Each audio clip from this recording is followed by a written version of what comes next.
سے سوال یہ کیا گیا کیا تم کو ہے قبول علی ولی اللہ؟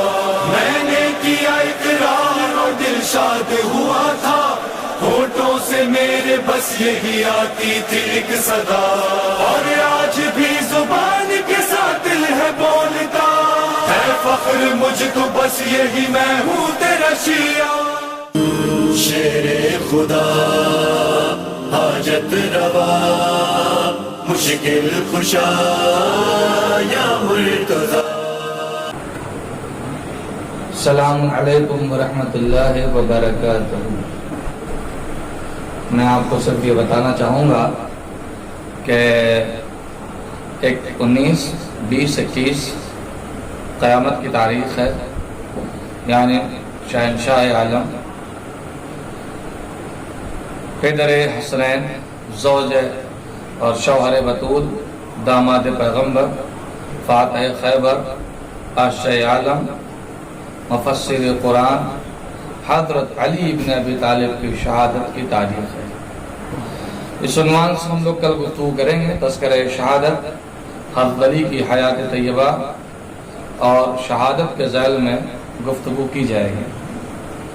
آج میں صرف آپ کو یہ بتانا چاہتا ہوں کہ اس کووڈ-19 کے زمانے میں یہ جو یوم شہادت یا ایام شہادت آئے ہیں، یہ ہمارے لیے بڑی اہمیت کے حامل ہیں، اس لیے کہ اسی ذریعے سے ہم حضرت علی علیہ السلام کی سیرت طیبہ کو اپنے بچوں کے ذہن میں اجاگر کریں گے، اور شاید دنیا کو حضرت علی کی سیرت طیبہ کی اس زمانے میں زیادہ ضرورت ہے، اس لیے کہ حضرت علی وہ ہیں کہ جنہوں نے اپنی حیات میں یہ بتایا، اپنی حیات اور اپنی زندگی کے طرز عمل کے ذریعے سے لوگوں کو یہ بتایا کہ ایک انسان کا خود جی لینا کمال نہیں ہے بلکہ دوسروں کو جلا دینا کمال ہے۔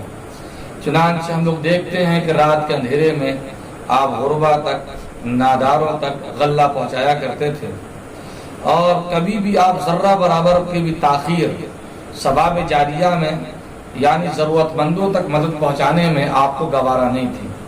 چنانچہ ایک مرتبہ آپ ایک زمین کی کاشت کرنے کے لیے، زمین کو کی آبیاری کے لیے وہاں پر ایک چشمہ بنا رہے تھے، اور چشمہ جیسی پھوٹا تو چشمے کا جو سوتا پھوٹتا ہے وہ کنویں کے سوتے سے مختلف ہوتا ہے۔ کنویں کے سوتے سے ہلکے ہلکے طریقے سے پانی نکلتا ہے، لیکن چشمے کا جب سوتا پھوٹو اس پانی کا ابال آتا ہے۔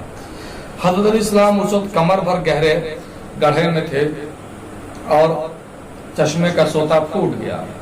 آپ فوراً کہتے کہ اے قمبر قلم اور دعوات لاؤ۔ قمبر کہتے ہیں کہ مولا قلم اور دعوات کیوں؟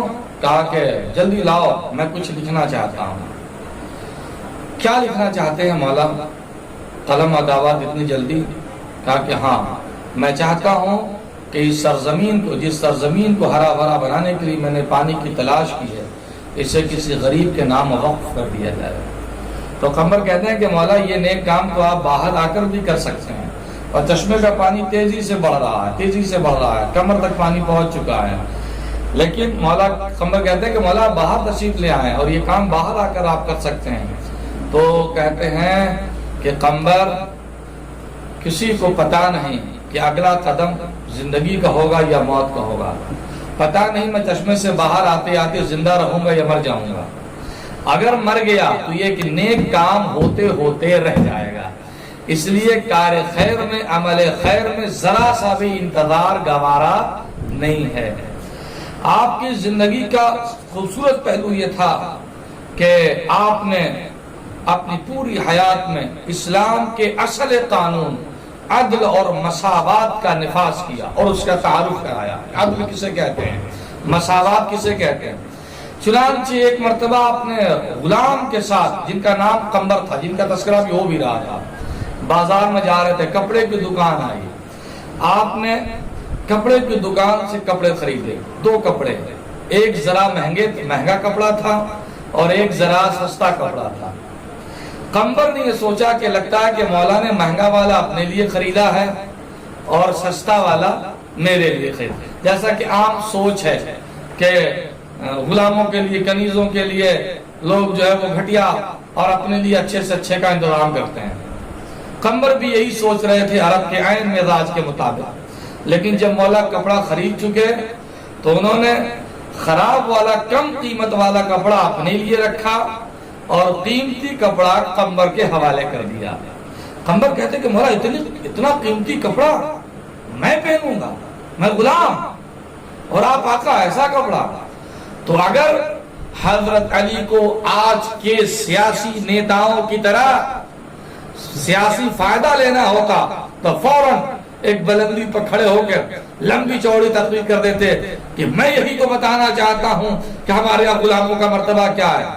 لیکن یہ حضرت علی ہیں جن کا ہر عمل خدا کے لیے ہوتا ہے، لہذا ایک جملے میں انہوں نے جواب دیا۔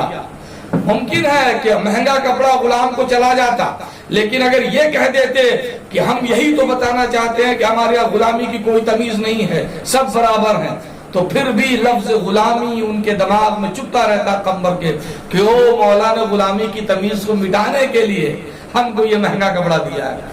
مولا یہ نہیں کہتے، مولا یہ کہتے ہیں کہ اے قمر، چونکہ تم ابھی جوان ہو اور میں بوڑھا ہو چکا ہوں، لہذا جوانوں کے لیے یہ مناسب ہے اور بوڑھے کے لیے یہ مناسب ہے۔ وآخر الدعوانا عن الحمدللہ۔ شیر خدا حاجت روا مشکل کشا